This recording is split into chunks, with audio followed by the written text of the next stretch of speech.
Prophet Elijah, the greatest of the prophets.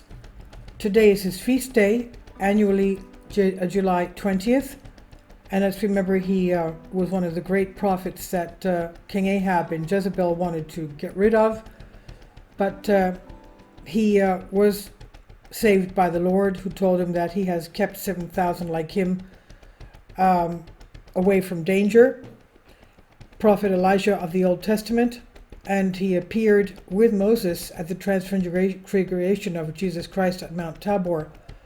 And today I was saved from a very, very bad accident where a car in front of me spun 360 degrees, and I thought, as I was seeing it spinning, that it would smash right into the front of my car. I was taking the priest of our church back home at that time, and we ended up without a scratch. And I told the girl that was driving, go and light a candle at the church because you had a saint who saved your life today.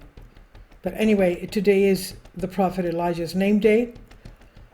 Prophet Elijah, the best known and the greatest of all prophets of the Old Testament. He was called Thesvites because he came from Thesvi. He lived in the 9th century BC and functioned as a prophet for 25 years. At his birth, his father saw a vision of 2 angels naming him Elijah and burning him with fire and giving him flames to eat. The priests of Israel interpreted the apparition, told the father that his son would become a prophet and judge Israel with a 2-edged sword and fire. Now, the 2-edged sword is a symbol of God's law. The prophet appeared at a difficult time for the people of Israel, when the king in the north was an evil, ungodly, idolatrous Ahab, and his wife was Jezebel. The prophet, by God's command, suddenly appeared to the king and prophesied that there will be 3.5 years of rainlessness and drought, and that it will not rain unless he, the prophet, asks for the rain.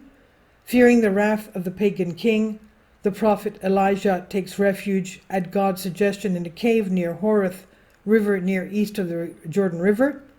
God took care of the life of the prophet. In the morning and the evening, a carnivorous crow fed him meat and bread. Water was supplied from the adjacent river. God therefore saw to it that the carnivorous ravens carried meat to feed Elijah's faithful servant. And it is the cave in which the father of our Virgin Mary, Saint Joachim, fled to pray and beg God to grant him a child to avoid the scorn of childlessness. Again, by God's command, when the river dried up, he went and settled in Sarepta, a region of Sidonia, in the house of a widow. The prophet Elijah blessed the little flour and the little oil of the family, with which they spent the entire period of the drought. The widow's son fell seriously ill and died. The widowed mother turns to the prophet and says to him, "Why did you come here to make God remember my sins and kill my son?" And the prophet after that prayed to God, raised the dead child, and resurrected the dead child, and his mother recognized that Elijah was a prophet sent by God. This is not the only miracle performed by the prophet Elijah. He prophesied the birth of Christ, the horrible end of King Ahab and his wife Jezebel, and the ignominious end of their royal house. After 3 years of drought, he presented himself again by God's command to King Ahab, and asked him to gather all the priests of the idols on Mount Carmel to see which God is the true one. Elijah suggested that the pagans start first. Indeed, the priests of the idols gathered and begged their non-existent gods to send fire to light the altar and sacrifice and worship Baal. All day long the pagans tried, but the fire did not light. And towards the end of the day, the prophet asked to offer a sacrifice to his own God. He put the wood on the altar and poured water over it, getting it wet so that it would even be more difficult to light up. Then he began to pray, "Lord, God of Abraham, Isaac, and Jacob, let everyone know today that you are God in Israel, and I am your servant, and that I have done all these things according to your word. Answer me, Lord, so that your people may know that you are the Lord, the God, that you will bring their hearts back to you." This is in 3 Kings 18:36-37. And before he finished his prayer, fire came down from heaven and lit the wood on Elijah's altar. The sacrifice was made. The prophet, enraptured, gave the signal to exterminate the priests, and the rain stopped, and the faucets of heaven opened. When the fullness of time came and Elijah left the earth, the prophet took his disciple Elisha, and they proceeded to the opposite bank of the river Jordan.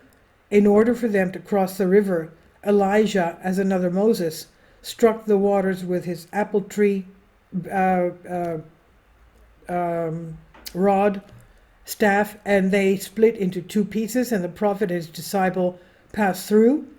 There the prophet Elijah gave the last advice and instructions to his disciple Elisha, and a chariot of fire with horses of fire descended from heaven and received Elijah. The prophet was taken alive from the chariot.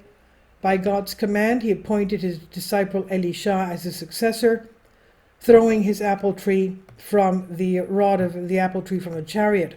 From that moment, the prophet did not appear on earth, and in the transfiguration of the Lord on Mount Tabor, Elijah appears together with Moses, conversing with the Lord, as the evangelists testify. Many believers have the impression that the prophet Elijah ascended like the Lord to heaven. The answer is given by the Apostle Paul, who mentions that the prophet Elijah was not taken up like the Lord into heaven, but God let it be seen that he was taken up and lives down on earth with his perishable body thousands of years now.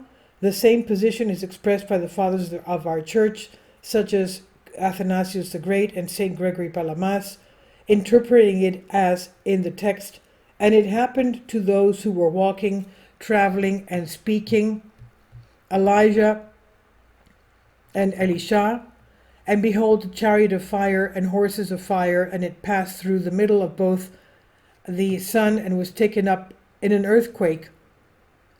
2 Kings 2:11. So the Holy Fathers make a distinction between the ascension of the prophet and the ascension of the Lord, because indeed, while the ascension of the prophet Elijah, there is the small symbol OS, which doubtless has a meaning. In the ascension of the Lord, there is a small symbol EIS, which indicates the truth, because in the scriptural passage of the Lord's ascension, we find in heaven and not as in heaven. From Dogma Diaphora, Prophet Elijah. In addition, in the fifth ode of the second canon of the Ascension, there is the following hymn: "Birth is foreign to you, resurrection is foreign to you. You are foreign and horrible, life giver, the goddess ascension from the mountain, the personification of the sun, rising fourfold, sings to you, philanthropist." This is to say, O life-giving Christ, paradoxical and supernatural, was your seedless and incorruptible birth from the Virgin. Paradoxical and supernatural was your resurrection from the tomb.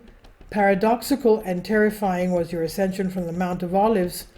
And this horrible ascension of yours was foreshadowed by the prophet Elijah, who ascended in a chariot of fire and with 4 horses of fire, but not to heaven, but as in heaven. In other words, the hymnist presents in this hymn, among other things, that the ascension of the prophet Elijah was a type of the subsequent ascension of the Lord. He is expected to appear and control the Antichrist together with the prophet Enoch before the second coming of the Lord, as mentioned by the prophet Malachi and the evangelist John the theologian in the book of Revelation. Our church honors the memory of the greatest prophet Elijah every year on July 20th, and his hymn, "The Incarnate Angel, the Scourge of the Prophets, the second forerunner of Christ's presence, Elijah the Glorious.